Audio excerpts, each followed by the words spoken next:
bienvenue. Je salue nos invités, les animaux venus du monde entier.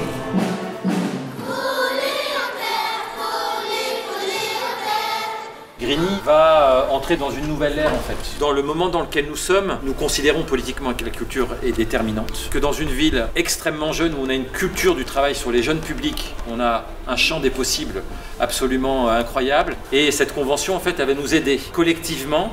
Tout ce qui existe à Grigny, c'est une chance extraordinaire. Cette énergie, cette vitalité, cette jeunesse. Grâce à cette convention, on va pouvoir mettre nos moyens ensemble pour soutenir des projets, alors dans tous les domaines, dans le champ culturel, de la lecture, de la danse, du théâtre, de la culture scientifique, mais aussi autour de la mémoire. Et puis ce qui est autour de nous, dans ce projet magnifique de la littérature, pour faire en sorte que tous les habitants de Grigny, et notamment les plus jeunes, aient accès à une vie culturelle de grande qualité. Et ici, ce qui se passe, c'est qu'on a des choses qui s'ancrent dans la durée. C'est ce qu'on va faire dans quelques instants en signant cette convention. L'État, à travers ce contrat, va accompagner la ville de Grigny dans ses projets culturels qui sont foisonnants et vous permettre d'avoir encore plus d'offres culturelles sur ce territoire. Continuer à grandir, continuer à faire en sorte que nos enfants puissent apprendre la musique, s'épanouir dans la musique, dans les arts plastiques et dans la danse.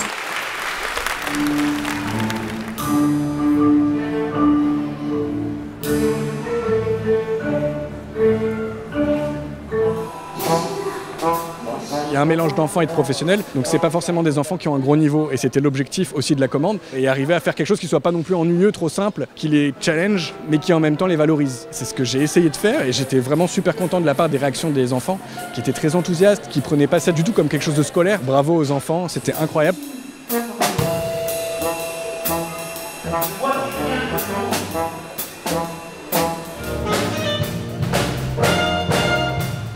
J'ai jamais vu des conservatoires qui font ce genre de projet avec autant d'ambition. Il y a une idée très forte, un truc très idéaliste, mais qui est très ancré dans le réel, et on l'a vu ce soir, puisqu'on a réussi vraiment à faire un spectacle professionnel qui tenait la route du début à la fin, avec beaucoup de variété. Franchement, je suis impressionné. Mais quand les sols sont secs et que le désert grandit, alors il s'enfuit. Que faire, mes sœurs et frères? Réveillez-vous!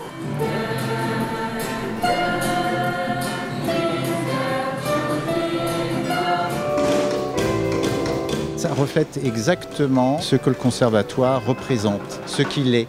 C'est-à-dire il a tous les horizons. Techniquement, on a monté ça en 6 semaines. C'est vraiment un travail collectif. On n'avait jamais travaillé avec le théâtre, avec le cirque. On a juste fait des ensembles qui sont nombreux à Grigny. Il y a une qualité presque professionnelle. Au point de vue son, orchestre, formidable, quoi. Et puis une diversité surtout. Je suis ravi, et je pense que tout le monde est ravi aussi. Mais que sont depuis tout ce temps nos amis devenus?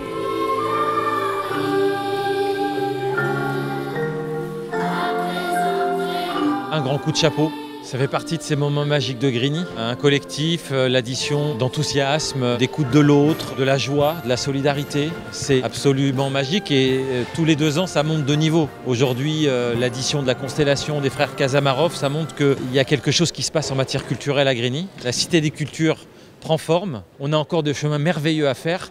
Et c'est ça qu'on veut faire avec la DRAC. Ils vont nous amener leur expertise, ils vont nous tirer vers le haut. Et puis nous, on va se laisser aspirer, parce qu'on a le droit au beau à Grigny. Artistiquement, on a le droit au beau culturellement. Et on doit donner le meilleur aux Grignois. Donc le meilleur est à venir.